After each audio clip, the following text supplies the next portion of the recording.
Here we're being asked if X food calories is equivalent to K kilojoules, which of the following best represents that relationship. And so here we're given a table of some values to work with. And how we can basically set it up, well, we see that there's some sort of, basic proportion between them. So let's just set it like this. So let's just say X food calories is equal to, let's just say Y kilocalories. That's basically what we're being asked.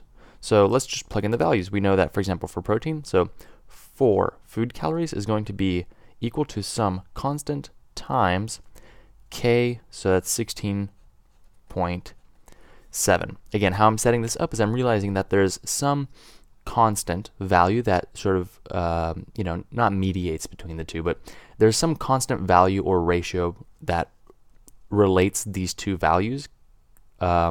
And I'm going to solve for it just by setting up this equation, setting the variable right there, and then solving for it. So in this case, that means y is equal to 4 over 16.7. So I can say y is equal to 4 over 16.7, and we can just put that into the calculator to discover that the ratio is, okay, so that's 0.2, basically 0.24. Okay, so this is equal to 0.24.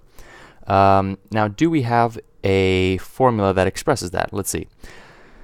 K is equal to 0.24x. Okay, so you might jump for this one, but that actually isn't correct. Remember, we said it like this, where x is the number of food calories, right? And K is the kilojoules.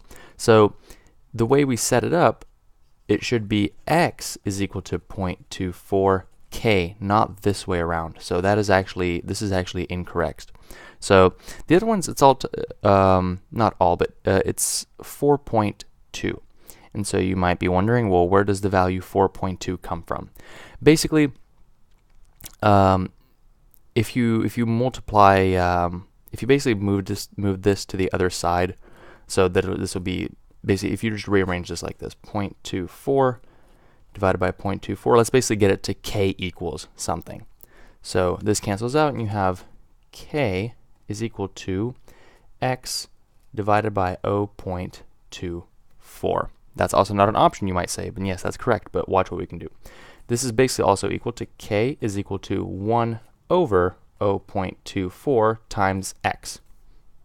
And from here, we can just type 1 over 0.24 into the calculator, 1 over 0.24. That is actually equal to 4.2x. So we just solved for this variable the way we set it up. We set it, set the equation equal. We saw that it wasn't in one of the answer choices in this form. And we see that we have a few K equals options, and we just have some other variants. So basically, what I figured is that we could just divide both sides by this, and I knew that then you'd get like 1 over something, which is going to be a value greater than 1 in this case. So it had worked out to be 4.2, which is precisely the number we're looking for. And the way we switch stuff around, it turns out to be K equals 4.2x. So that's B.